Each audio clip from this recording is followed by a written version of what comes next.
According to statistics, 1 out of every 5 children have been bullied. We are talking about our children, our grandchildren, and perhaps even ourselves. While these statistics are staggering, the reality is even worse.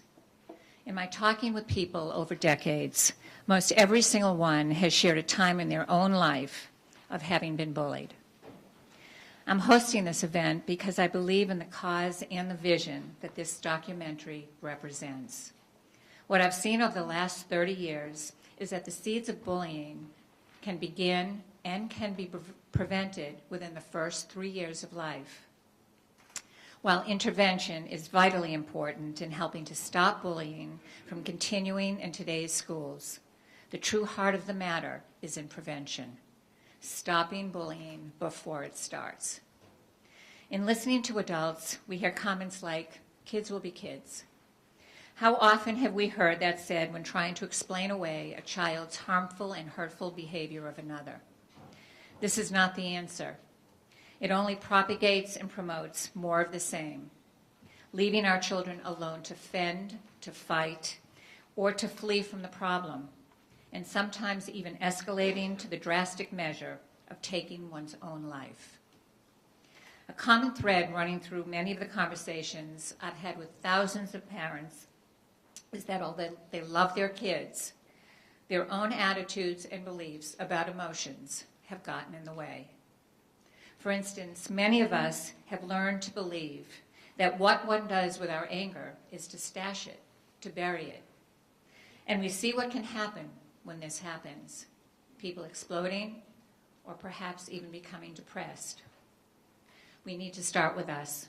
We need to cultivate a new attitude and transform our culture where we, the parents and educators, have to help children not only by understanding, but most importantly, by mentoring. To help our children learn by what we say and by what we do in our own lives. In this very important and very powerfully disturbing film we are about to watch, we will see just how cruel and mean and abusive children can be. We will bear witness to the pain and trauma. We will bear witness to the despair. And we will bear witness to the sorrow and remorse felt and the helplessness experienced by both children and adults alike. As you watch this documentary, we will be very important to keep in mind that this doesn't have to be the final word. Prevention is essential. It's a must in cultivating a new attitude and culture through education and in teaching our children how to become emotionally aware, competent, and intelligent. Together we can create a safe and more humane place to live where kids can truly be kids. After the film, there'll be an opportunity to have a conversation about the film, about our thoughts, about our feelings, about questions and comments, about bullying, and about our thoughts in terms of what we've just seen.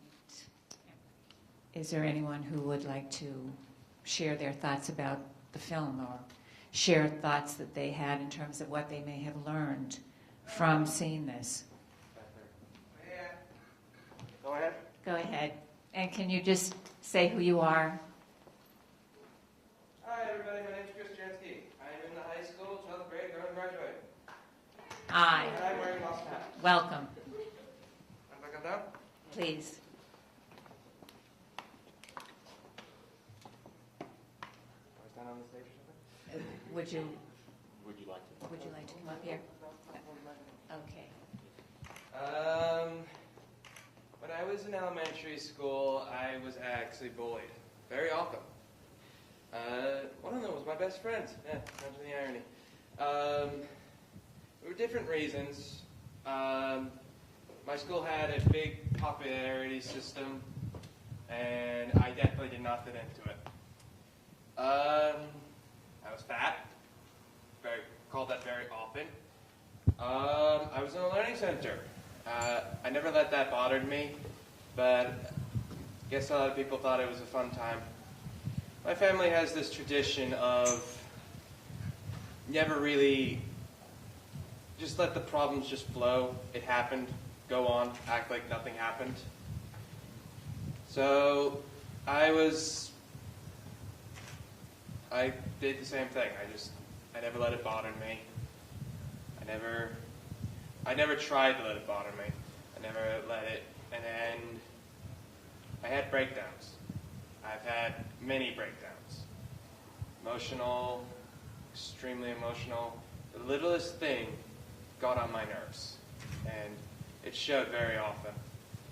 And then when I had a breakdown, we solved that problem, and then another problem shows up. A few more problems show up, and hey, I have another breakdown.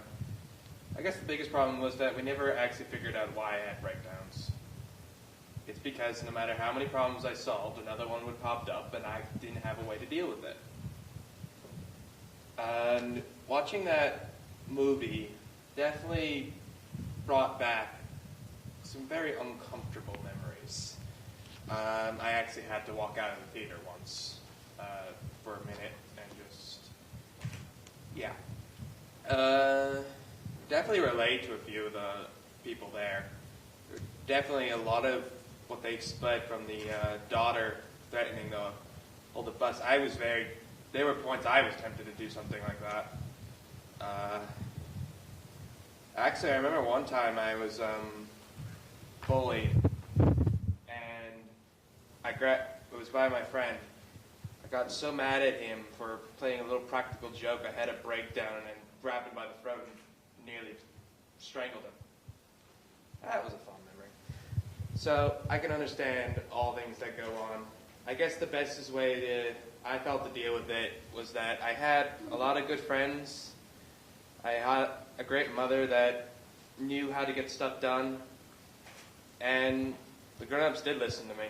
So if someone listens, just listen. Thank you very much.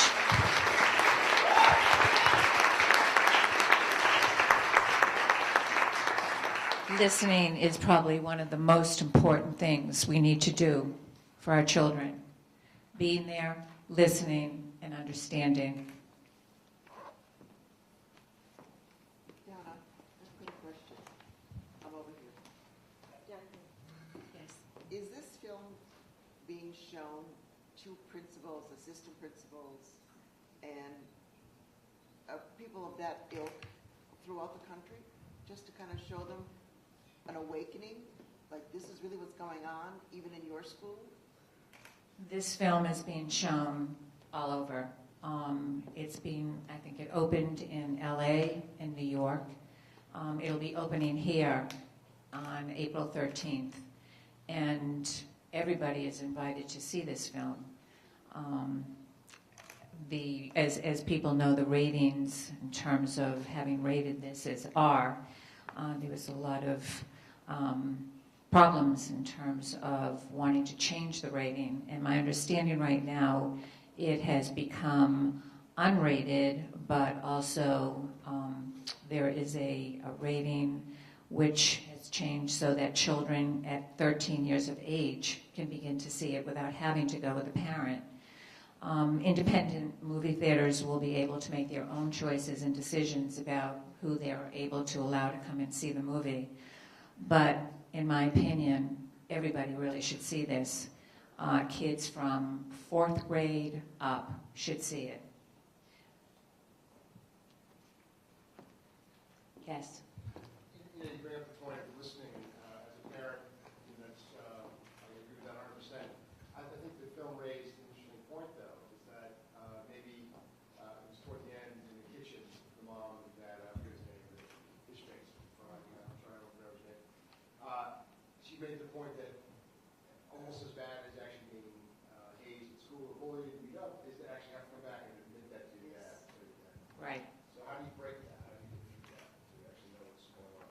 Well, what she's saying is that it's not easy to be able to have her son talk with the father because people may feel that they're listening, but there are different kinds of ways of listening without blaming, being able to listen to what your child is really saying and accept what they're saying and try to help them with it instead of accusing them of something. So it's the type of listening that's really important in allowing your child to know that you're there for them and that they can open up. They learn that in terms of their experience in their families. What happens when they talk, or what happens when they see other people talking. So that is really important in terms of learning how to listen. It's not just being there and letting someone say something and respond in terms of what you think is right or wrong, but there are ways of listening so that you allow that person to know that no matter what they say, nothing is wrong or too stupid or too silly, but what they say is very important. Right here. Yes. So, bullying is sort of generally a type of aggressive social Darwinism that's going unchecked, right? So if you have 3 different ways that you could possibly try and affect what's happening in a school, you can change the students who are engaging in the bullying, you can change the students that are targets of the bullying, and you can change the administration of the school. Given this is what you work on these fields, I'd just like to hear what approaches work best in those scenarios. I think all. I think you need to really start from day one in terms of educating, and educating parents, school personnel, and also children from the very beginning. At the school, we help children begin to understand and recognize their emotions within the first 3 years, and recognize what makes people feel angry or sad, and also the impact their behavior may have on someone else. So it's not just when I'm angry I want to hit or I want to scream, but what that impact may have on a friend, and better ways of communicating the feelings, because the feelings, there's nothing wrong with feelings. All feelings are fine. It's what we do with them that really makes the difference.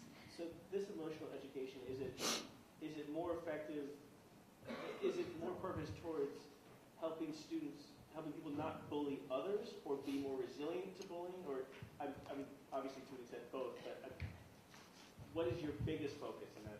It's really helping children develop an awareness of their own emotions and the emotions of others. It's helping them to develop an ability to manage the intensity of their feelings in constructive ways, and it's helping them become really sensitive to the emotions of others. So they're developing empathy, they're developing self-control, they're developing an understanding and an ability to communicate constructively and not destructively. So that they don't bully.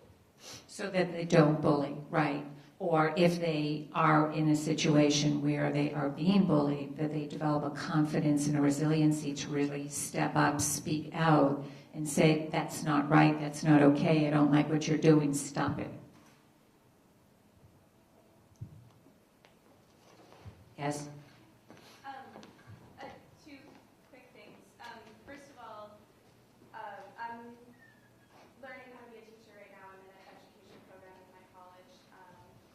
And one thing that I've learned throughout the years is just the power of having an adult figure, whether it's in a school or in the home, who stands up every day for all their actions and all the things that they say, as the first person to come to if somebody is experiencing bullying, and also as an advocate within the school environment or the family environment against bullying, so they take an active stance against when they see it, when they hear it, and obviously some of the school systems we saw on TV were lacking those figures, but that's the kind of work that anyone in this room can do, is stand up and take a stand as an adult, as a mature figure in your family or in your schools. My question was, though, on a daily basis, there's obviously these extreme examples that gets physical, that gets, loud, yelling things. What do we do about the bullying that is more invisible, that is little comments in the hallways, things that are done outside the sight range of the adults, the little snippets and conversations and little things that have just as big of an impact on a student's life? Very big impact. There really needs to be education to the kids in terms of raising their consciousness about what this does and the impact it has on others. You know, there are all kinds of courses in schools, and there needs to be more courses about emotional intelligence, about emotional competencies in terms of really how do we relate and how do we act in relationships with empathy, with compassion, and with really a constructive way of interacting.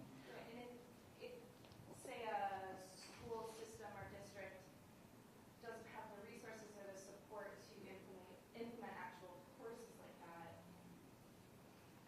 I guess I'll answer my own question and say that I feel like adults and educators can implement those ideas about educating our own awareness of our emotions in any subject, whether it's math or social studies or Homeroom. or homework. Absolutely. Can be integrated into every aspect of education. Absolutely. It needs to be. Can you repeat the comments and the questions, please? Okay. I will. I had a question about the movie itself. I was wondering, the sheriff who was so black and white that bullying was only someone got beat up, and then the horrible blonde assistant principal who was completely clueless. Did they get to see themselves on film? And if they did they actually understand who they were, or did they think they did a good job? Well, the question was whether some of these less aware people in the film, these educators, really got a chance to see themselves later in terms of having a sense of really what they're doing with others. But I'm going to refer this to Jen, and maybe Jen, you can respond to this. They were all given the opportunity to see the movie, whether it was at a screening like this, a private screening themselves. I don't know for sure if some of the people did end up taking advantage of that opportunity. I do know that the school has maintained that they are changing things, they're doing everything they can, kind of the same tactics that they took in the film. As far as I know, there have not been any layoffs or changes in administration at those schools or within the sheriff or the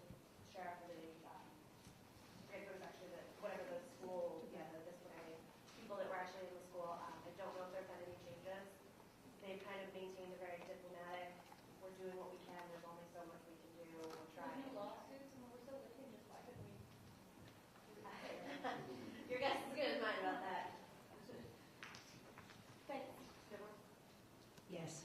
So, say you find that your child is being bullied, what is effective to stop the situation? You find that your child is being bullied. What is effective to stop this situation is the question. It's a very good question. When you find that your child is being bullied, you make yourself available. You sit down, talk with your child. You listen to what they are sharing. You really make every effort to understand and accept the feelings that they're sharing. And then together, you work toward trying to come up with solutions to resolve the problem.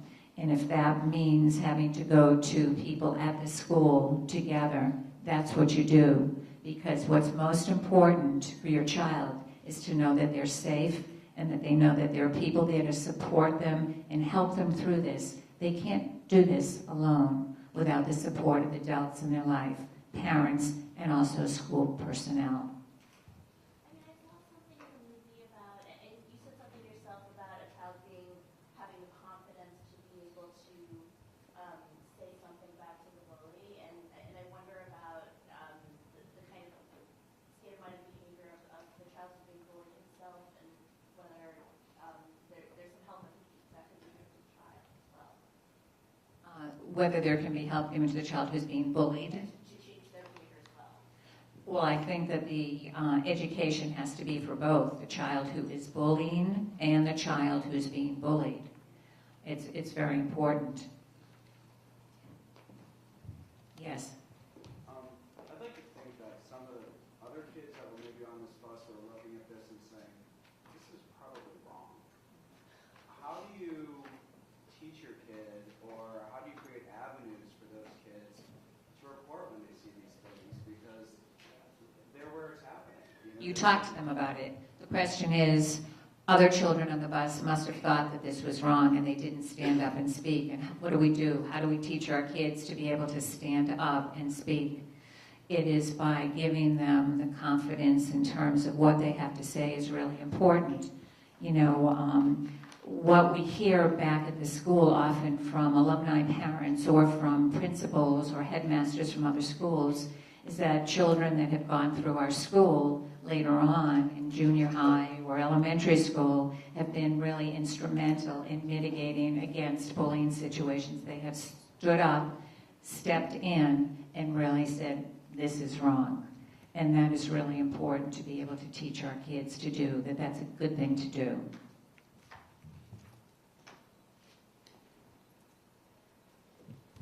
Back here.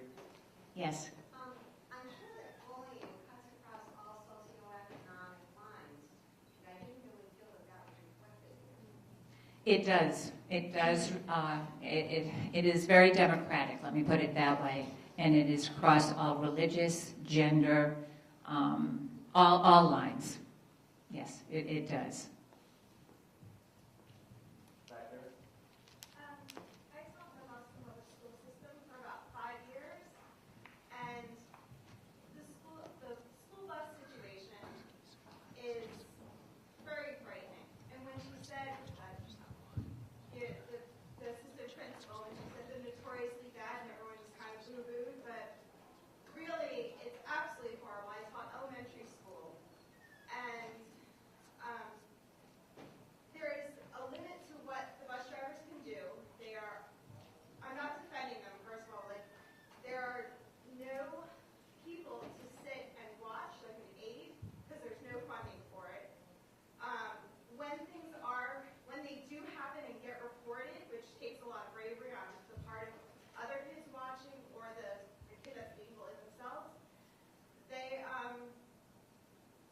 they're taken off the bus, suspended for maybe a couple of weeks, and then, you know, the parents have to find a way to get their kids to school, and they can't miss a certain number of school, and then they get back. And it's a cycle that just keeps happening over and over, and if you take those kids and you put them on another bus, the same thing happens again. And I've had kids that were bullied on buses in my class. I've had the bullies in my class. And while you can make your classroom a safe place where this is not happening, when they get into a different social situation, it becomes very hard for them to apply it amongst other peers and other kids that they're not used to, and there's fear and this whole big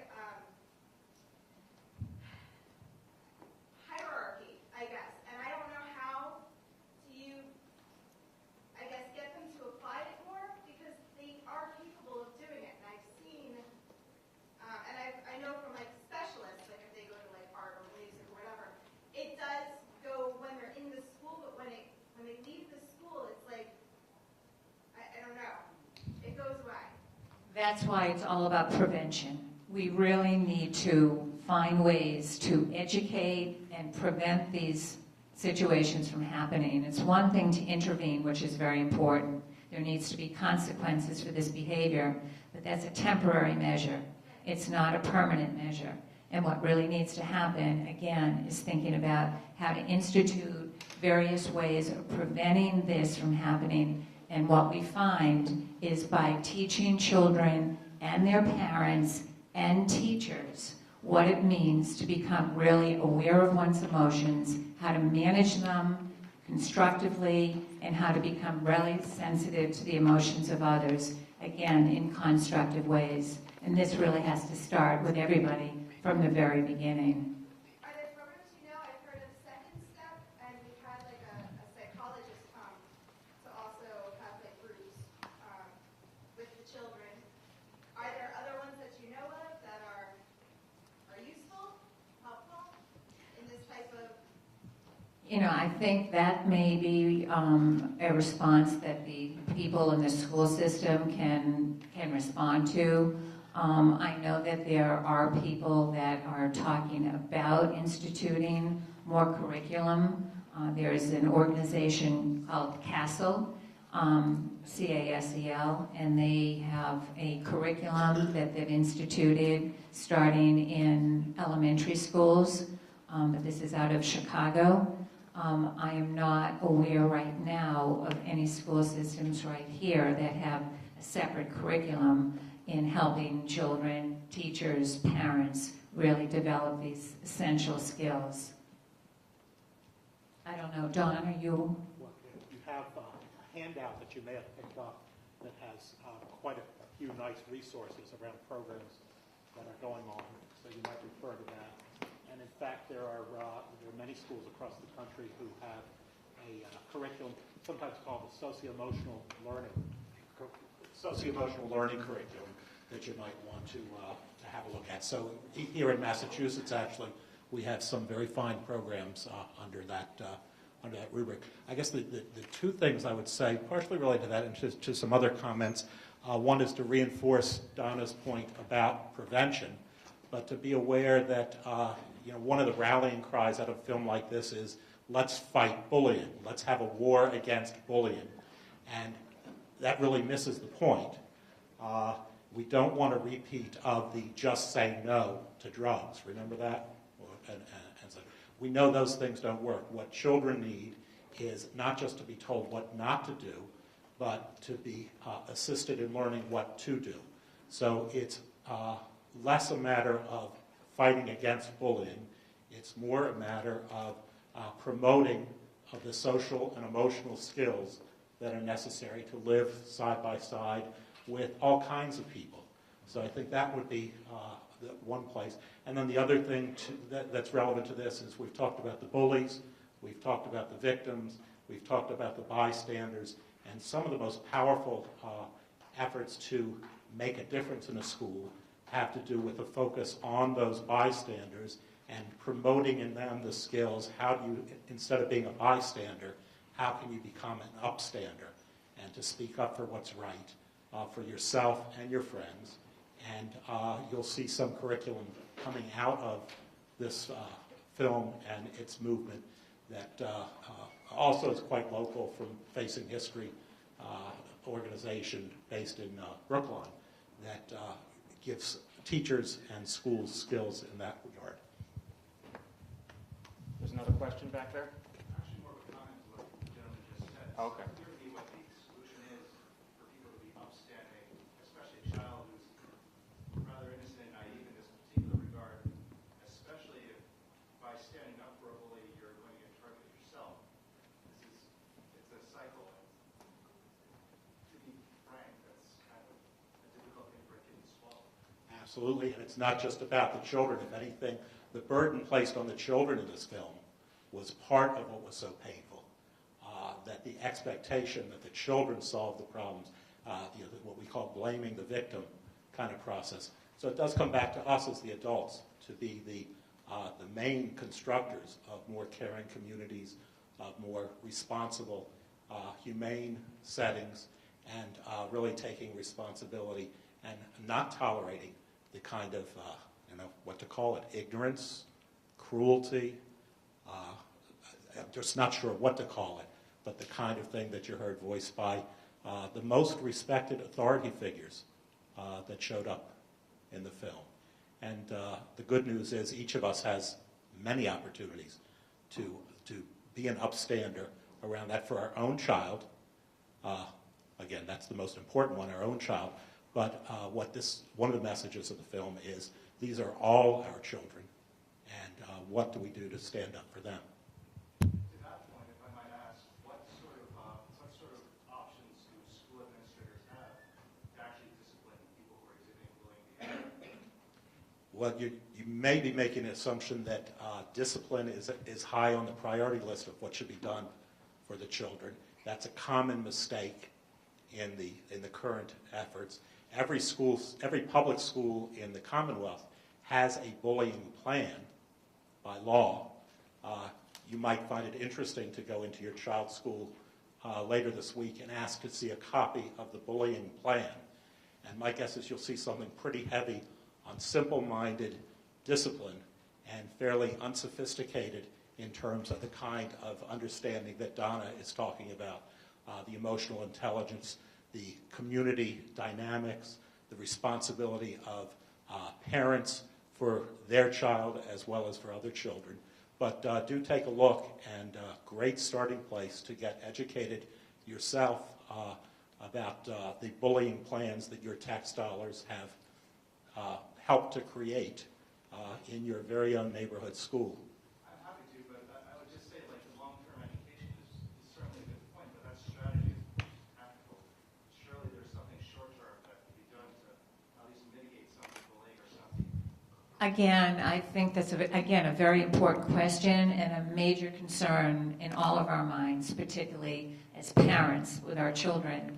And if there are certain curriculum, certain courses that can even be brought into the school systems now in homerooms, where teachers are really educated in terms of being able to raise the consciousness of this and having discussions about this among the children, bringing the parents in. It takes more than one to really make a difference, and everybody has to work together in a joint effort to make this work, and it is very important. And if you can go to your school system and talk to them about this and be able to develop a plan, a workable plan that can really be put into effect now and not later, I think that would be a wonderful thing to begin to start to do as a parent. Yes. I think one of the things that the administrators can do is just acknowledge they have a problem.